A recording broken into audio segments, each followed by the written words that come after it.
De no ser por estos árboles, probablemente veríamos las torres de la catedral, que se yergue en la Plaza Mayor, muy cerca de aquí.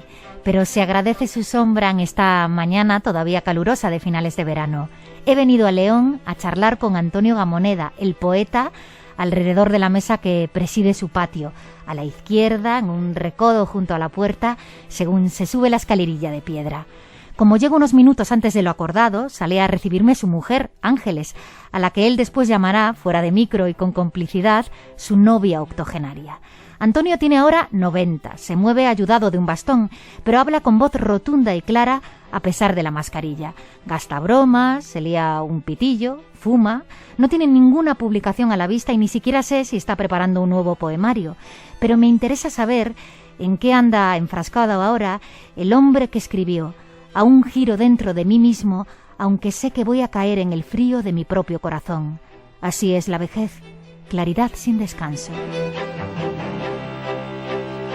Nadie mejor que él, una presencia constante en los 20 años de historia del programa, para inaugurar esta temporada de la Estación Azul. Antonio Gamoneda, buenos días y muchas gracias por recibirme en su casa. Bueno, pues muy contento de que se alivie mi soledad y además con esta voluntad de charla que tenemos. Muchas gracias. Por recibirme además en el patio, bajo el árbol al que imagino que se refería su nieta Cecilia cuando le hablaba de las cerezas y de las tórtolas. ¿Puede ser uno de ellos? Es este que tengo detrás de mí. Es un lauro cerazo, una especie poco frecuente en España. Hay en Cataluña algunos, pero son más en Italia, por ejemplo. Es un árbol muy particular, produce unas cerezas negras y los pájaros viejos no las pican, pero los nuevos sí, los pequeñitos, y algunos he visto caídos. Esas cerezas están llenas de ácido prúsico. Oh. Y es un árbol fatal. Pero es hermoso y es bueno. Es bueno que las ramas lleguen a la ventana del cuarto en que trabajo. Pero entonces ha estado usted trabajando nuevos poemas. Lo que estoy escribiendo ahora tiene un componente narrativo que casi no aparecía en mi escritura, pero ahora sí aparece. Bien, hay un poema en él que digo que abro las ventanas, estas ventanas que tengo detrás, y que miro a la calle, a las calles vacías. Y quizá hay una mención de por qué esa ciudad vacía, cuando he abierto yo la ventana, las contraventanas, una vez, pero no más. Bueno. Así es que imagino que podemos esperar un nuevo libro en breve, ¿o no? No, en breve no. En breve no, porque a pesar de trabajar, las versiones sucesivas y la ordenación y la propia escritura primera de un poemario, debo planteármela de forma exigente y no será breve, pero ya, pongamos un año y medio, sí, puede aparecer un libro incluso relativamente extenso. Antonio, llevamos ya muchos meses, demasiados, hablando solo de la pandemia, pero a mí me intriga saber cómo ha encajado este zarpazo un poeta como usted, que hace ya muchos años que escribió: me he sentado a esperar a la muerte como quien espera noticias ya sabidas. Sí, yo tuve que organizar una estrategia defensiva, por así decirlo. Para mí se decretó un enclaustramiento. No me gusta decir confinamiento porque además no es muy exacto. Los confines están más bien lejos. Bien, y lo he cumplido, he salido muy poco, 2, 3, 4 veces de casa, no va. Mi defensa ha sido trabajar mucho, sin mirar la hora, sin mirar el cansancio, porque es, creo que es quizás lo único que puede librar de esa sensación de estar separado de la vida exterior, de la comunicación normal con los amigos y con los enemigos, a base de trabajar y de cansarme trabajando diariamente, como si fuera. He podido llevarlo bastante bien. Le hago, porque todavía estamos en ello, desdichadamente, esta recomendación a cualquiera, que si tiene que estar en casa no se pare. Si es un trabajo vocacional, mejor, pero en cualquier caso que trabaje mucho. Es lo que reconforta y protege. Uh-huh. En 2009, cuando publicó usted Extravío de la luz, el prólogo lo hizo su hija Amelia, y allí decía que trabajaba usted tecleando hasta prácticamente desgastar las letras del ordenador, con muchísima pasión, rompiendo papeles. Contado así, parece que el trabajo de escritor es casi tan físico como intelectual. ¿Sigue usted trabajando así, Antonio? Sí, es cierto que el trabajo de escritor no es demasiado pacífico. En el caso de los poetas, al menos se trata de una que podríamos llamar situación pasional, en la cual efectivamente uno se comporta incluso con cierta violencia, ¿no? Y sí, yo sigo trabajando así, quizá con una lentitud mayor que me han proporcionado los años, pero sigo trabajando así y lo haré pues todo el tiempo que me deje mi pobre cabeza funcionar. Alguna vez le he escuchado decir a Antonio algo así como que el estado natural de las cosas es la no existencia y que lo raro es vivir, que es casi un accidente y que tiene sentido solo por el amor y por sus derivados, ¿no? Por la amistad, la solidaridad.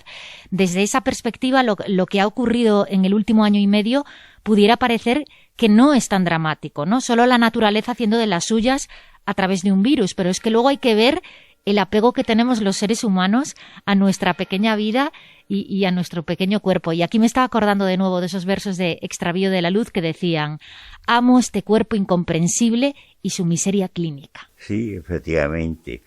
Pero bueno, quizá toda la explicación que yo puedo dar de ese pronunciamiento mío puede ser el que ciertamente no logro comprender la existencia.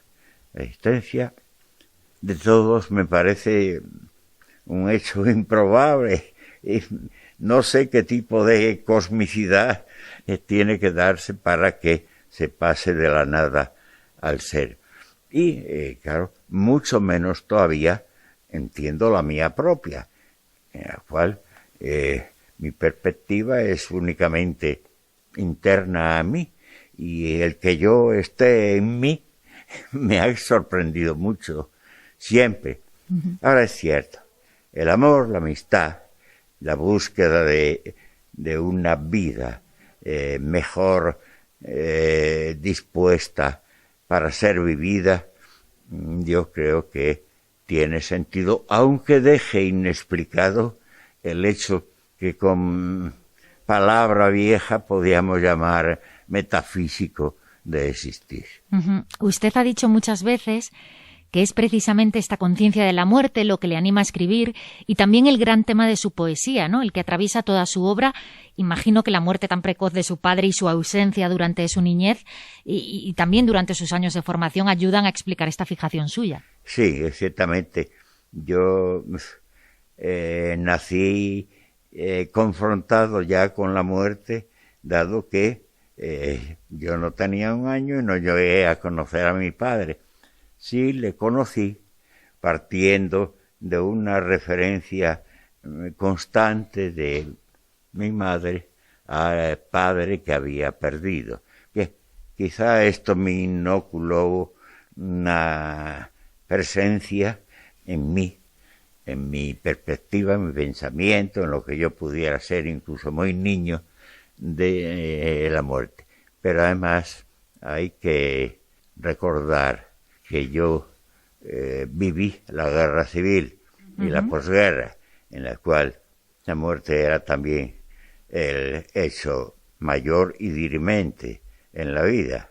Bien, entonces no es una, como diría yo, una pasión necrofílica propiamente lo que me lleva a mí a la estimación de la muerte, sino una presencia cierta y que pesa en mi memoria. Sin embargo, también ha reconocido, citando a Aristóteles, que la tragedia conlleva un placer, el que resulta de una conversión estética, en su caso el placer de poetizar, ¿no?, de volcar ese dolor en unos versos. Bien, bueno, ciertamente yo coincido con el viejo Aristóteles en que la escritura, yo añado poética, aún estando ocupada por una voluntad triste, dramática o trágica, proporciona placer.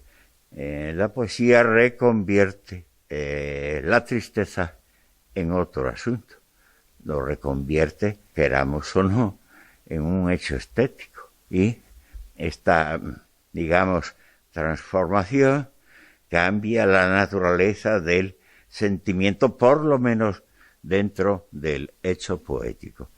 Antonio me prometió que nos iba a leer algún poema. No sé si puede hacerlo ahora, si tiene ahí alguno a mano. Uno absolutamente inédito y que tiene, por decirlo así, un referente a este propio pequeñísimo jardín en el que estamos.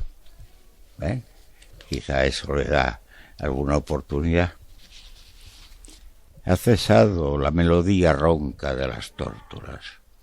Habrán huido los córvidos amedrentados por el estertor del más breve, el que ligó el ácido púrsico. El lagarto agoniza bajo las glicinias y el cemento enloquece en la inmovilidad. Hierven las cerezas ensangrentadas en el espesor del verano. Apenas distingo el rumor de unas alas que no alcanzo a ver. Este es el instante amarillo. Ha crujido la luz. No escucho ya rumor de alas y el lagarto ha dejado de latir. Nada necesita ser comprendido. Mi pensamiento se extingue en el temblor del lauro.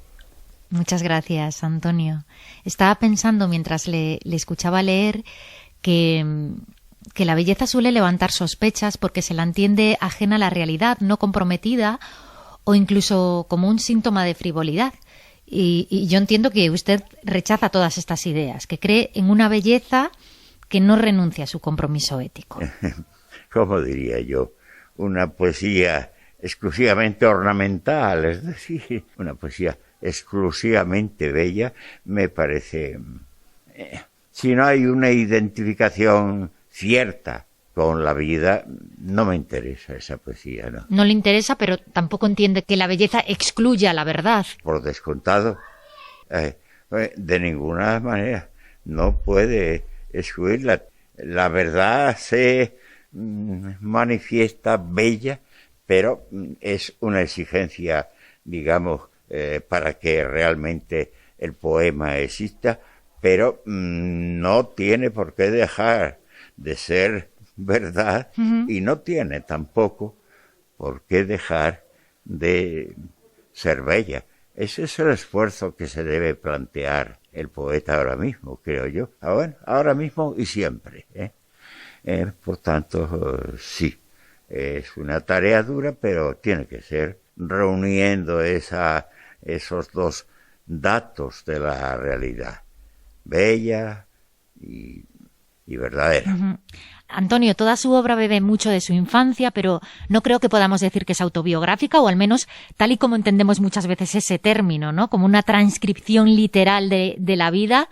Usted tiene una relación, no sé cómo decirlo, curiosa, incluso tensa con el realismo, aunque sus primeras obras son de corte realista, ¿no? Usted ha sido muy, muy crítico con algunas derivas de esa corriente.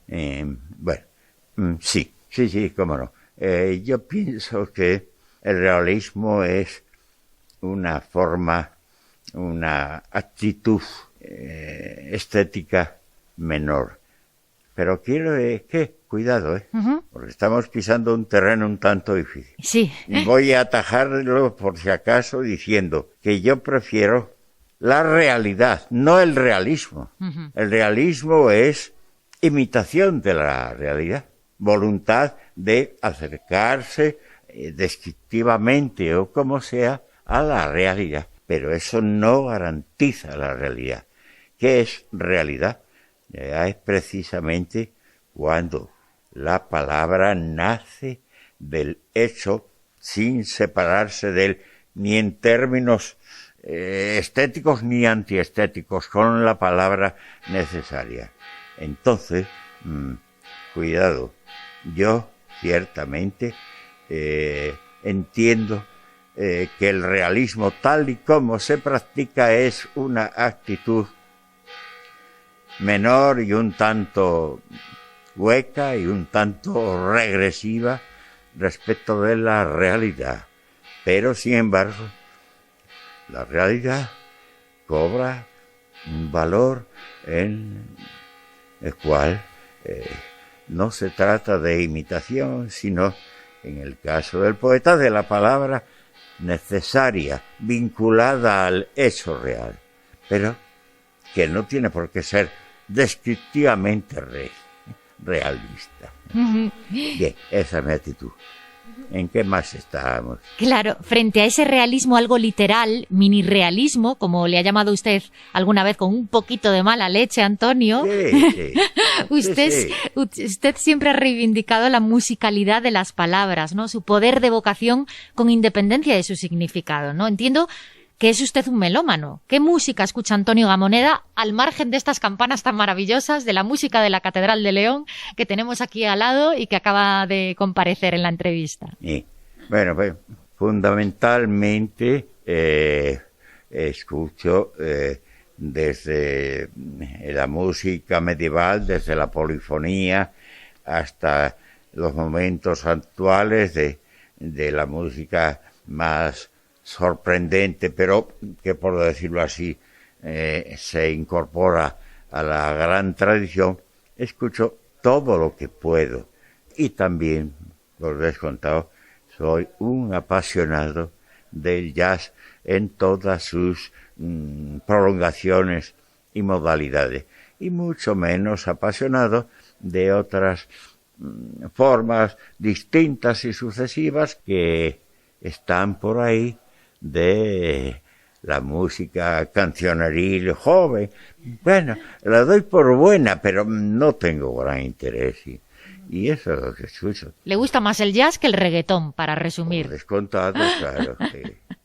Sus poemas también se alimentan mucho de las artes plásticas. De hecho, ha hecho unas cuantas colaboraciones con artistas como Juan Carlos Mestre, Tapies, con Barjola. Sí. Da la impresión de que se ha sentido más cercano a ellos que a la generación poética a la que se supone que pertenece, a la de los 50. Bueno, sí, es una suposición. Porque mira, hablando con total llaneza, no puedo pertenecer porque ellos no, los que se dicen o se dijeron que han muerto en gran parte, si no son todos, lo siento, generación del 50, tampoco se acordaron mucho de mí. Yo no necesitaba no quería que se acordase, que estaba pues un hombre que escribe allá en León, que debe ser una ciudad casi medieval. En fin, ni ellos me atrajeron, ni yo fui a ellos de ninguna manera. Y por otra parte, esa llamada generación del 50 yo creo que no existe. ¿Cómo podemos meter en la misma generación a Claudio Rodríguez y, pues, qué diría yo, a Gil de Viedma? No hay posibilidad alguna lógica ni ideológica de que estén en el mismo saco los dos. Bueno, no es ningún descubrimiento mío, porque ya en una entrevista el propio Gil de Viedma, que era una especie de gran muñidor de la supuesta generación, confesó que el invento generacional era una operación de marketing. Si esto lo dijo Gil de Viedma, hombre inteligente, mucho más inteligente que poeta, no tengo por qué dudarlo. Yo no me incorporé a esa generación. Ahora bien, desde el exterior de ella, eso no me impide ser solidario con las personas y las propias causas que algunos miembros de aquella generación pudieran proponer. Y creo que lo he sido hasta el punto que yo puedo.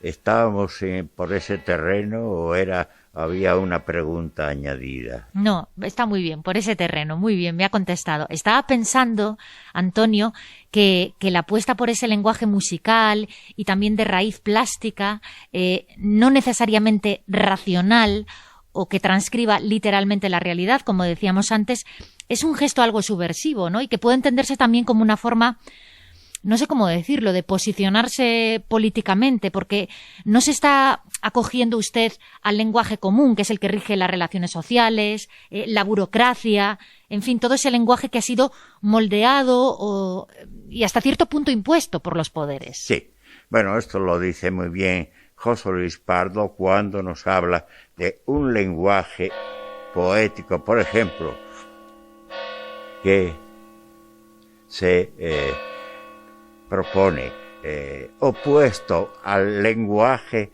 convencional y establecido, tiene un cierto valor de insurgencia. Bien, yo no sé si tenemos que dejar a las campanas de la catedral que funcionen por sí solas. Sí, vamos a dejar un momentito porque se han puesto a cantar todas a la vez. Vamos a hacer un impasse entonces. Además, hoy debe haber una fiesta o algo especial, porque las oigo más tiempo que nunca. Sí. A ver, parece que se han tranquilizado. No sé, parece que se han callado. No lo sé. Bueno. Vamos tirando y si acaso volvemos a hacer un descanso. ¿Le parece? Que están cantarinas hoy, de más. Bueno. También ¿sí? Hemos puesto sobre la mesa la noción ¿cómo era? Irracionalista. Sí, racional. Bueno, no puede ser de otra manera. El irracionalismo como posible actitud o estilística poética fue un invento desdichado de Carlos Bousoño, quizá apadrinado por su maestro Aleixandre, pero no se puede manejar el término irracional para aplicarlo a algún estilo poético, porque entonces una gallina o un mulo podrían ganar el premio Nobel, ¿no? No es así. Bien, lo que Bousoño llamaba irracionalismo no era más que una actitud en la cual deliberadamente se abandona por decirlo así, veracidad inmediata de las palabras y se acude a no se sabe qué. Bueno, pero seguramente yo en muchas ocasiones doy entrada a aspectos léxicos que Bousoño hubiera dicho que era irracionalismo. Bien, yo no tengo prevista mi imaginario ni mi diccionario poético. La palabra es la palabra que me dicta el instante poético. Eso sí, la palabra poética nace siempre simultáneamente significativa y rítmica. O sea que el aspecto sensible es simultáneo de la significación. Y eso es lo que distingue al lenguaje poético, la rítmica, como elemento generador de poesía. Uh-huh. Hay muchos jóvenes que lo olvidan esto. No creo que hagan bien en olvidarlo. Decía ahora que hay muchos jóvenes poetas que lo olvidan, pero usted también admira a muchos otros. Me hablaba hace un momento, fuera del micrófono, de la poesía de Oriana Méndez, hija del poeta José Luis Méndez Ferrín, gallego, y me decía que la admiraba. Sí, que lo acabe. Es que la juventud no excluye Claro. la calidad. Claro, claro. A veces al contrario, ¿no?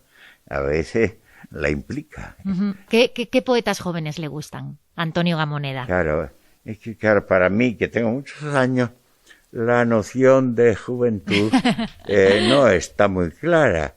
Entonces, pues,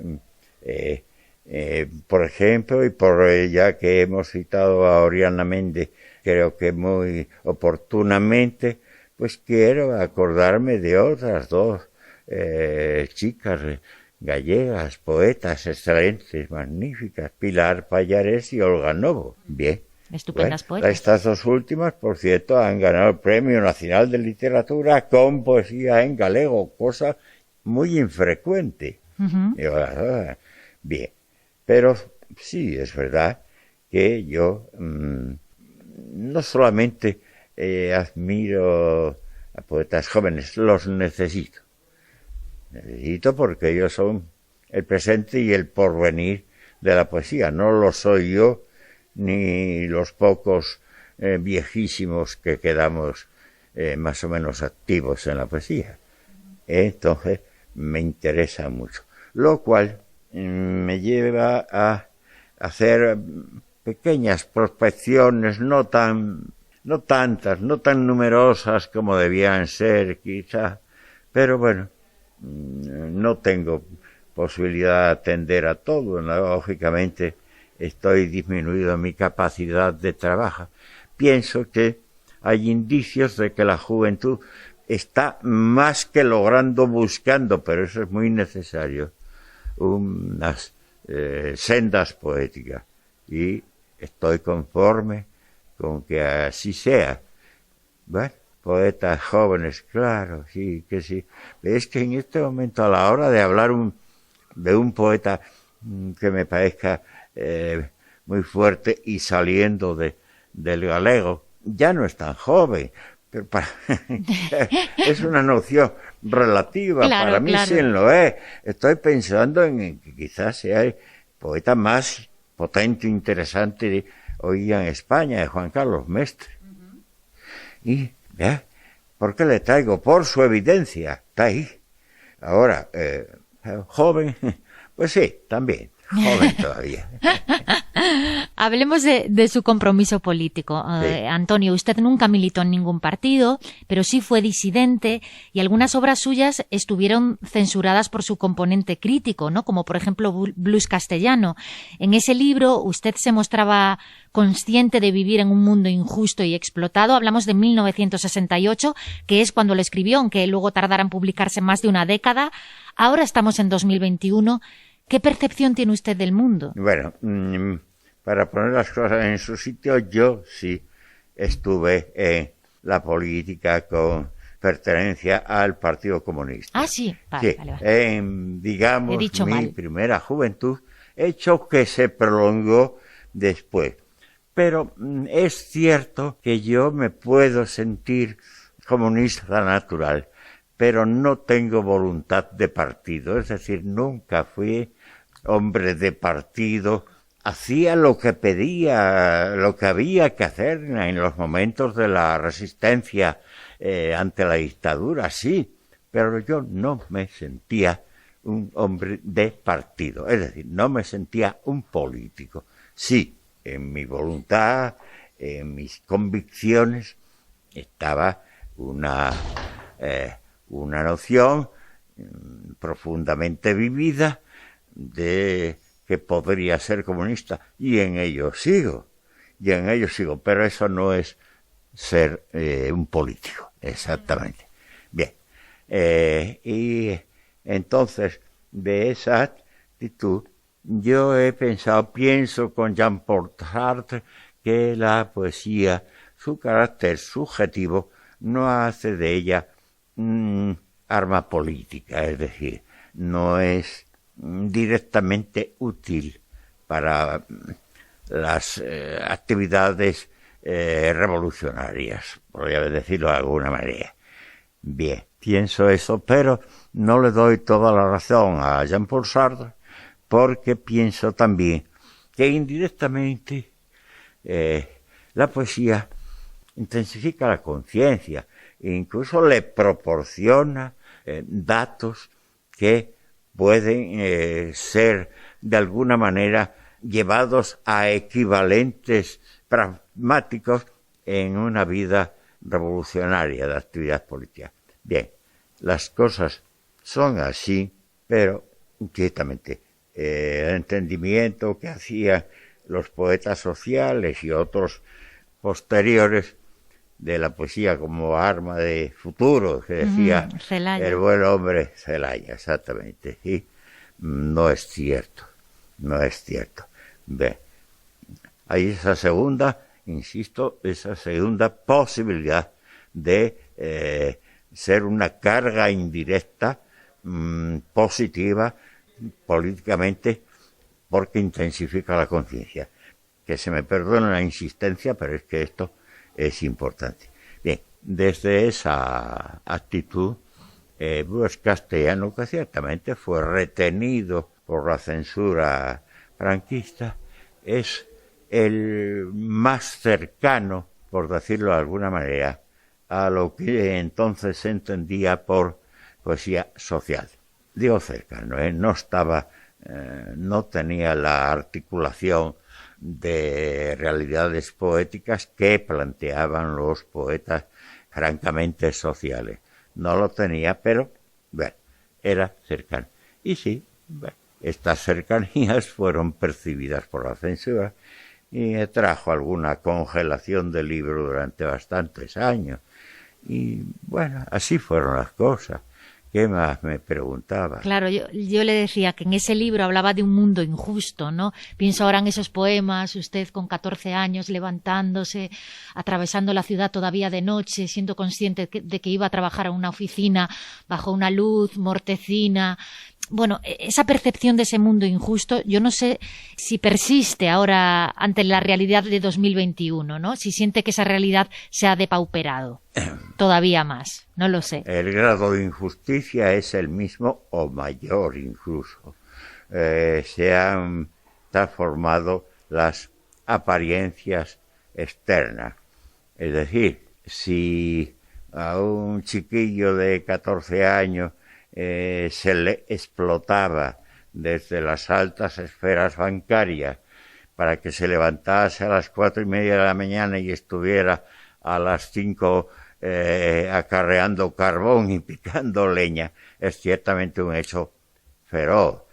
Bien, pero ahora simplemente los manejos del que siguen llamando mercado del trabajo, creando paro, aliviando el paro, decretándose este tipo de salario o el otro, por ejemplo, los movimientos que podríamos llamar de la técnica como elemento que no, las técnicas que no alivian el trabajo, sino que crean desempleo.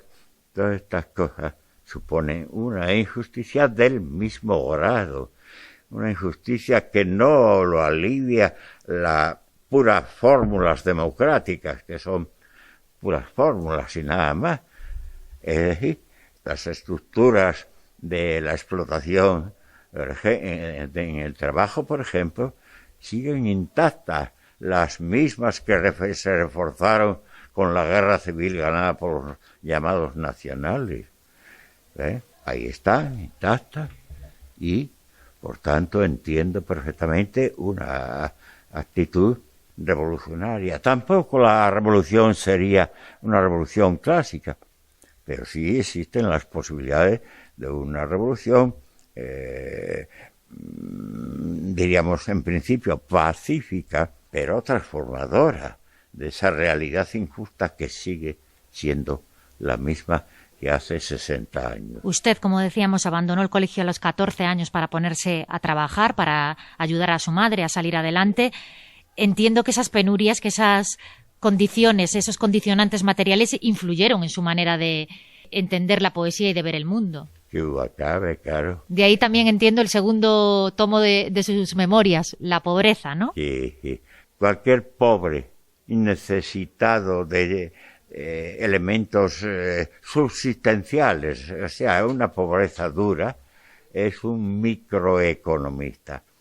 Traigo esto a cuento para decir que yo, desde una situación biográficamente y directamente injusta, que yo soportaba, no necesitaba las doctrinas ni las ideologías marxistas, por ejemplo, para percibir la dureza y la injusticia de esa vida y para tener al mismo tiempo voluntad de enfrentamiento y de corrección de esa vida. El pobre de la gran pobreza es siempre un microeconomista y esto es suficiente para, si además es poeta, para tener una actitud de rebeldía y luego que venga la estética a ponerle los datos que el poeta acierte a escoger. Es así. En 2017, cuando se celebró el 40 aniversario de la publicación de Descripción de la mentira, que es un libro que marcó un punto de inflexión en su obra, Antonio, después de varios años de silencio, lo entrevisté en Madrid para otro programa y me decía usted entonces que tenía alguna pequeña idea, como por ejemplo abolir el consumismo. Me hizo mucha gracia que fuera esa pequeña idea, ¿no? Abolir el sistema económico mundial. Y me llamó aparte la atención tratándose usted de una persona que trabajó durante muchísimos años para la banca, además. 25 años, sí. Por cierto, que me marché de la banca cuando me sentía amenazado que tenía que quedarme todavía ahí porque me proponían para un puesto relativamente alto. Entonces dije, estos me cogen para siempre. Me marché. Bueno, pero vamos a la pregunta. Antes hemos hablado de movimientos revolucionarios contemporáneos, adaptados a los naturales y asumibles en esta situación histórica actual, pacífica. Por tanto, muy bien, creo que la abolición del consumismo y la regulación, diríamos, limitadora, dura, del automovilismo serían dos comienzos de una revolución económico-social de altos alcances. Estoy convencido que supondrían la transformación continuada con otras acciones pacíficas también de los componentes estructurales de la economía planetaria, no solo en España. Bien, bueno, pues sí, no me desdigo de aquello de hace 4 o 5 años. Entonces no, lo he leído en alguna ocasión, que usted decía que la letra tan angulosa con la que dedica los libros, ¿no? Que su letra tiene que ver, de hecho, con haber trabajado tantos años en la banca. Pues ¿por qué? Sí, quizá. En la banca había que escribir deprisa y legible, que se pudiera leer. Todo el automatismo digital que ahora no existía nada de eso. Bueno, yo llegué a conocer en el que era Banco Español de Crédito el primer ordenador fuerte que se montó en España. Y ese primer ordenador, que ahora yo tengo en mi mesa un par de ellos, tenía 50 metros de largo por 15 o 20 de ancho, en una nave en Medina del Campo. Bueno, y cuando me liberé, por decirlo así, de la banca, empecé a escribir también deprisa, pero sin necesidad de que fuera tan correctamente legible mi letra. Y bueno, se ha transformado de tal manera que a veces no la entiendo yo mismo. ¿Le parece si hacemos un inciso y nos lee otro poema ahora? Este poema segundo es inédito, con la limitación de ser a su vez segunda versión de otro de igual título, como digo, Edad. Había hombres en las arterias del relámpago.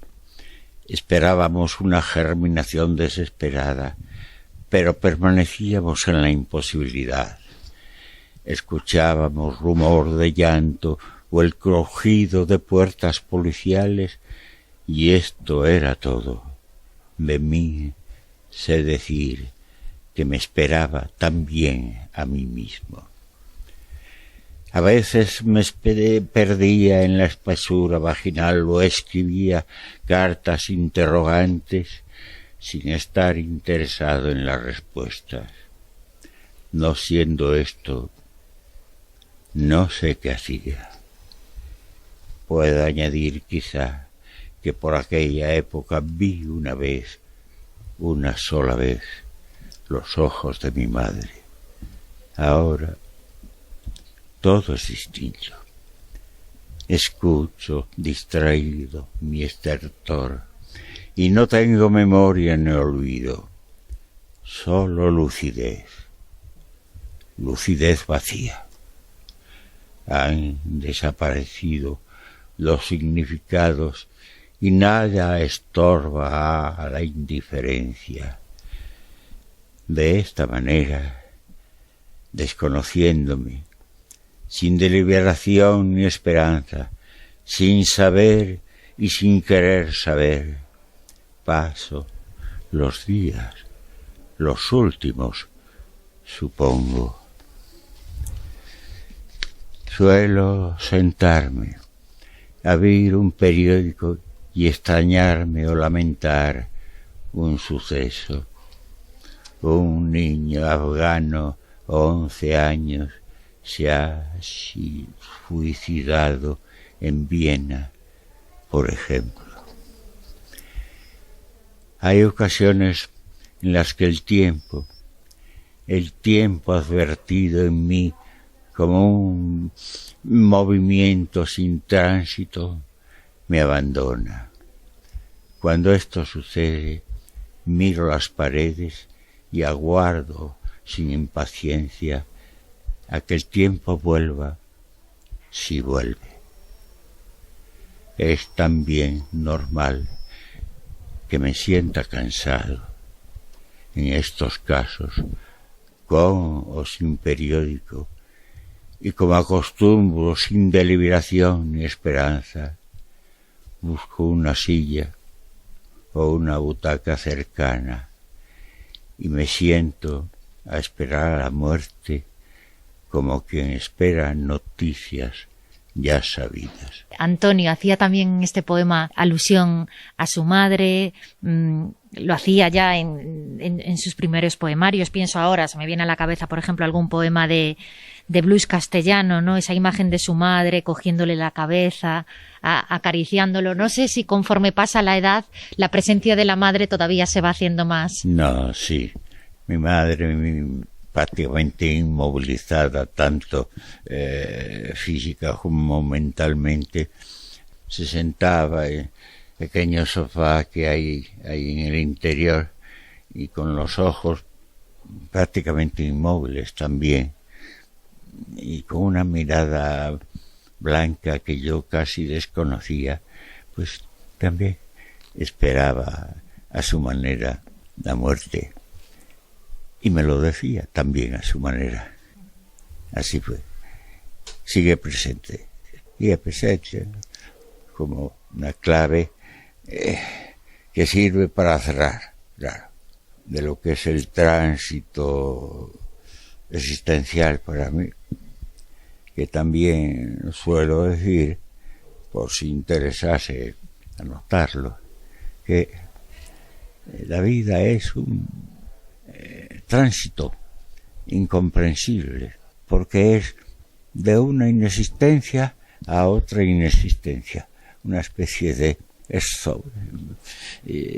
excepción en lo natural que, como dijimos al principio de esta conversación, es la no existencia. En 2019 usted publicó su primer libro de memorias, Un armario lleno de sombra, y el año pasado, justo antes de la pandemia del estallido, en febrero, la segunda parte, que se tituló La pobreza. No sé si da por terminadas sus memorias. Bueno, eso lo tiene que decir los propios ciclos vitales. Si vivo unos años más y la cabeza me alcanza, yo quizá haga unas memorias más breves. De momento tengo iniciado un libro que se llama algo así como compendio de olvidos o algo por el estilo, es decir, pequeñas cosas o grandes que haya podido omitir en los 2 tomos anteriores. No lo sé.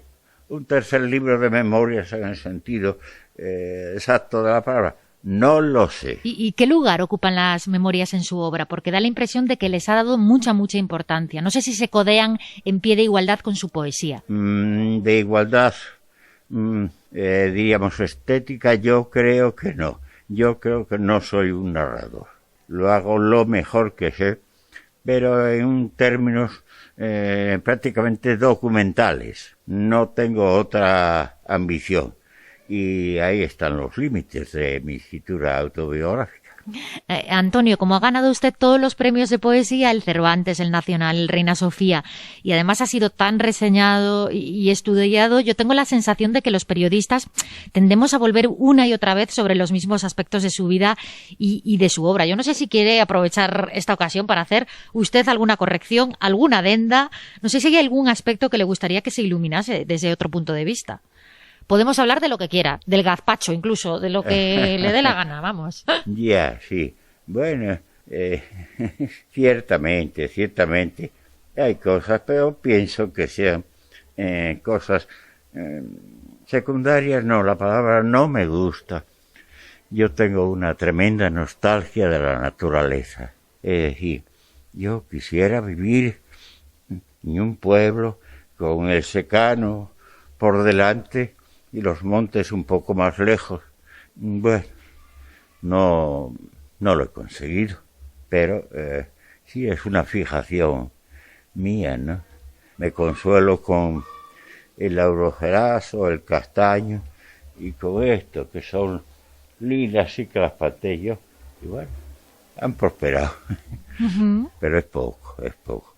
Ya, incluso eso quizás se nota, me parece a mí, en mi escritura, que hay bastante referencia a hechos naturales, a hechos, digamos, de la naturaleza primaria. Pero no recuerdo más. Esto me hace preguntarme a mí si el poeta Antonio tiene mayor autoridad que el crítico o el lector para comentar su propia obra. ¿Usted qué opina? No. Yo sé que no la puede comentar cualquiera. Quiere decir que pues estoy pensando en una persona que no tenga la sensibilidad o la preparación conveniente. Y eso, claro, no solo es referible a mi escritura, sino a la de cualquier otro escritor. En cuanto a mí, es posible que yo tenga algunas percepciones que exceden a las que pueda tener el crítico, pero la comprensión general y la situación en los contextos tanto histórico como cultural del momento, la hará mejor un buen crítico que yo, claro, naturalmente. A pesar de que usted ha cultivado la crítica también y el ensayo de poesía. Pero no mucho, y de una manera que ella me proporcionaba a mí mismo inseguridad. Por ejemplo, pues he dejado prácticamente de aceptar ser jurado de premios. No tengo una seguridad inmediata y, por tanto, soy un miembro de jurado inseguro y, por tanto, me estoy reconociendo a mí mismo una cierta incapacidad inmediata, al menos, de comprensión y de valoración. ¿Sí? Antonio, pues para terminar le voy a pedir que por favor nos lea, que no nos recite, porque me dice que eso es propio del actor, que nos lea un poema para terminar esta entrevista. ¿Puede ser? Sí, podría. Debo tener por aquí. Bien. Gracias, Carolina. Bueno, hay que advertir que este poema pues tiene en estos momentos pues 60 y muchos años, pongamos 65, pero sigo creyéndolo. Y tiene un título, dice: Caigo sobre unas manos. Cuando no sabía aún que yo vivía en unas manos, ellas pasaban sobre mi rostro y mi corazón. Yo sentía que la noche era dulce, como una leche silenciosa y grande, mucho más grande que mi vida. Madre, eran tus manos y la noche juntas. Por eso aquella oscuridad me amaba. No lo recuerdo, pero está conmigo. Donde yo existo más, en lo olvidado, están las manos y la noche.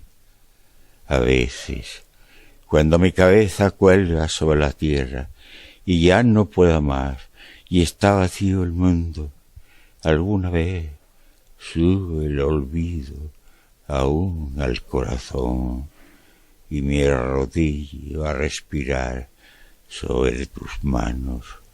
Bajo y tú escondes mi rostro y soy pequeño y tus manos son grandes y la noche viene otra vez, descanso de ser hombre, descanso de ser hombre. Antonio ahora cerraba los ojos al leer en algún momento, porque se lo sabe de memoria quizás, ¿o no? Bueno, lo de cerrar los ojos es también un gesto útil, porque proporciona una mínima relajación en cerrar los ojos, sí, a mí al menos, que no depende del resto del cuerpo. Y entonces, si la situación me lo permite, y a veces si no me lo permite, porque mi mujer y mis hijas tienen algún recuerdo complicado de esto mismo, de cerrar yo los ojos mientras reía o mientras esperaba en una situación un tanto complicada. Pero sí, lo hago mecánicamente. Como lo de fumar que me decía antes. Sí. Son coñas, he dicho coñas. Está bien. Son con cosas claro. que acompañan casi insensiblemente, pero sin necesariamente la pequeña vida que uno va arrastrando. Esos tics. Fumar es un tic porque interesa el movimiento de succión de los labios. Cerrar los ojos es un tic porque me relaja al menos zonas que son físicas, pero por otra parte están actuando de alguna manera, ¿no? Mentalmente, intelectualmente, quiero decir. Bien, son pequeñas peculiaridades. Algunas tendrán un carácter maniático, sí, pero no me molesta que me digan maniático tampoco, no hay problema, ¿sí? ¿De acuerdo? Pues Antonio Gamoneda, muchísimas gracias por recibirme en su casa y por de alguna forma apadrinar esta nueva temporada de La Estación Azul. Muchísimas gracias. No, gracias a vosotros. No puedo ignorar que con temario que por otra parte parece espontáneo pero muy vivo y muy bien dispuesto, pues usted misma ha llegado a esta casa provinciana del viejo Antonio Gamoneda. Gracias por esa asistencia afectuosa.